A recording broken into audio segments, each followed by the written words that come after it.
Hi Mark and Peggy. My number is 28 and I'm a sophomore. John McWhorter, texting is killing language, JK. We always heard that texting is a scourge. The idea is that texting spells the decline and fall of any kind of serious literacy, or else writing ability.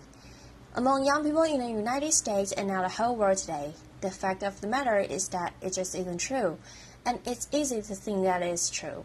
But in order to see it in another way, in order to see that actually texting is a miraculous thing, not just energetic, but a miraculous thing, a kind of emergent complexity that we're used seeing happening right now.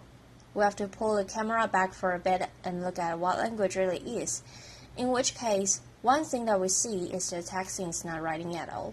What do I mean that? Basically, if we think about language has existed for perhaps 150,000 years, at least 80,000 years. And what it arose as is speech. People talked, that's what we're probably genetically specified for. That's how we use language most. Writing is something that came along with much later, and as we saw in the last talk, there's a little bit of controversy as to exactly when that happened. But according to the traditional estimates, if humanity had existed for 24 hours, then writing only came along at about 11:07 p.m. That's how much of a literally thing writing is. So first, there's speech, and then writing comes along as a kind of artifice. Now, don't get me wrong, writing has certain advantages when you're writing because it's a conscious process, because you can look backwards. You can do things with language that are much less likely if you're just talking. For example, imagine a passage from Edward Gibbon's The Decline and Fall of the Roman Empire. The whole engagement lasted about 12 hours, till the graduate retreat of the Persians was changed into a disorderly flight, of which a shameful example was given by the principal leaders and the Serenus themselves. That's beautiful, but let's face it, nobody talks that way. Or at least, we shouldn't if we're interested in reproducing. That laughter is not the way any human being speaks casually. Casual speech is something quite different. Linguists have actually shown that when we're speaking casually in an unmonitored way, we tend to speak in word packets of maybe 7 to 10 words. You'll notice this if you ever have occasion to record yourself or a group of people talking. That's what speech is like.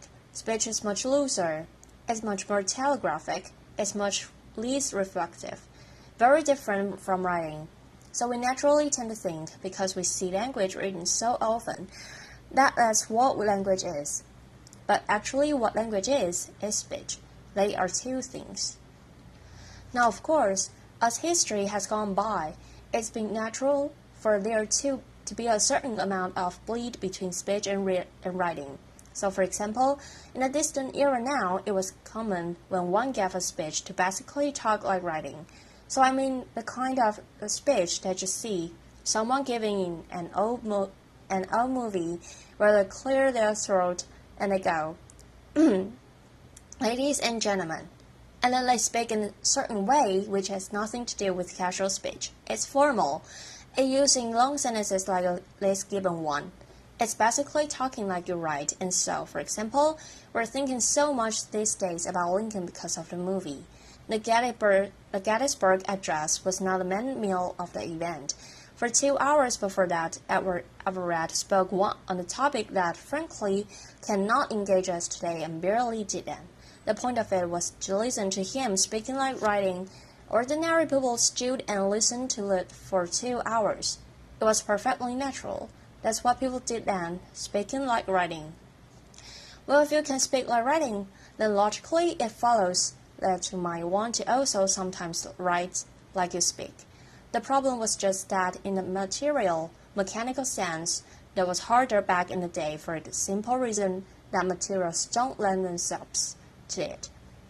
It's almost impossible to do that with your hand except in shorthand, and then communication is limited. On a manual typewriter, it was very difficult, and even when we had electric typewriters or then computer keyboards, the fact is that even if you can type easily enough to keep up with the pace of speech, more or less you have to have somebody who can receive your message quickly. Once you have things in your pocket that can receive that message, then you have the conditions that allow that we can write like we speak. And that's where texting comes in. And so, texting is very loose in its structure. No one thinks about capital letters or punctuation when it wants text. But then again, do you think about those things when you talk? No. And so, therefore, why would you when you were texting? What texting is, despite the fact that it involves the brute mechanics of something that we call writing, is finger speech. That's what texting is. Now we can write the way we talk, and it's a very interesting thing, but nevertheless easy to think that still it represents some sort of decline.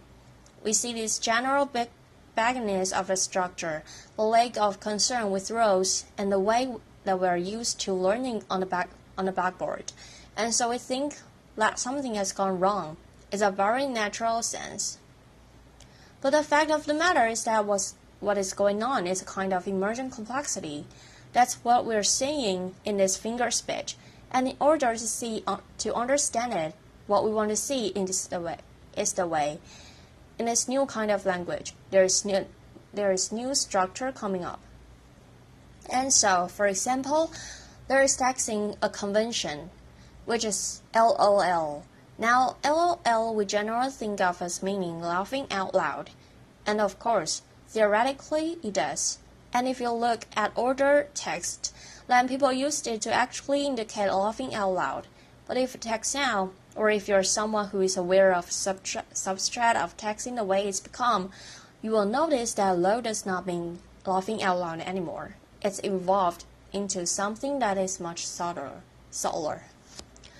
This is an actual text that was done by a non-male person of about 20 years old not too long ago. I love the font you're using, by the way. BTW. Judy.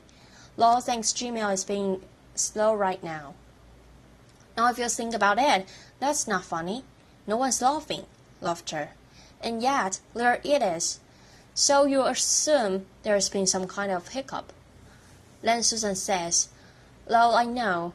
Again, more gulfing than we're used to when you're talking about these inconveniences. So Julie says, I just sent you an email. Susan, lol, I said. Very funny people, if that's what lol means.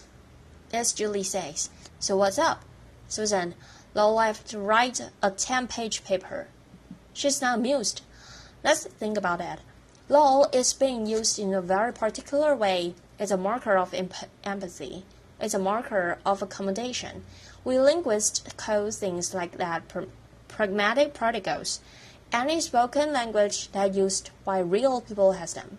If you happen to speak Japanese, think about that little word na that is used at the end of a lot of sentences. If you listen to way black youth today speak, think about the use of the word yo. Whole dissertations could be written about it, and probably are being written about it. A pragmatic particle, that's what lol has gradually become. It's a way of using that language between the actual people. Another example is slash. Now we can use slash in a way that we're used to, along the lines of we're going to have a party / networking session. That's kind of like what we're at. Slash is used in a very different way in texting among young people today. It's used to change the scene. So for example, this Sally person says, so I need to find people to chill with. And Jack says, haha. You could write a dissertation about haha too, but we don't have time for that. Haha, so you're going by yourself? Why? Sally, for this summer program at NYU. Jack, haha, / I'm watching this video with Sons players trying to shoot with one eye. The / is interesting. I don't really even know what Jake is talking about after that, but you notice that he's changing the topic. Now that seems kind of mundane, but think about how in real life If we're having a conversation and we want to change the topic, there are ways of doing it gracefully. You don't just zip right into it. You'll pat your thighs and look wistfully off into the distance, or you'll say something like, makes you think, when it really didn't. But what you're really trying to do is change the topic. You can't do that while you're texting, and so ways are developing of doing it within its medium. All spoken languages have what a linguist calls a new information marker, or 2 or 3. Texting has developed one from the slash. So we have a whole battery of new constructions that are developing, and yet it's easy to think, well, something is still wrong. There's a lack of structure of some sort. It's not just sophisticated as the language of the Wall Street Journal. Well, the fact of the matter is, look at this person in 1956, and this is when texting doesn't exist. I Love Lucy is still on the air. Many do not know the alphabet or multiplication table, cannot write it grammatically. We've heard that sort of this before, not just in 1956. 1917, Connecticut's school teacher, 1917. This is a time when we all assume that everything somehow in terms of writing was perfect because the people on downtown Abbey are articulate, or something like that. So, from every college in the country goes a cry, our freshmen can't spell, can't punctuate, and so on. You can go even further back than this. As a president of Harvard, as 1871, there's no electricity, people have 3 names. Bad spelling, incorrectness as well as inelegance of expression in writing. And it's talking about people who are otherwise well prepared for college studies. You can go even further back. 1841, some long-lost superintendent of schools is upset because of what he has for a long time noted with regret almost entire neglect of the original, blah blah blah blah blah. Or we can go all the way back to 63 AD, laughter.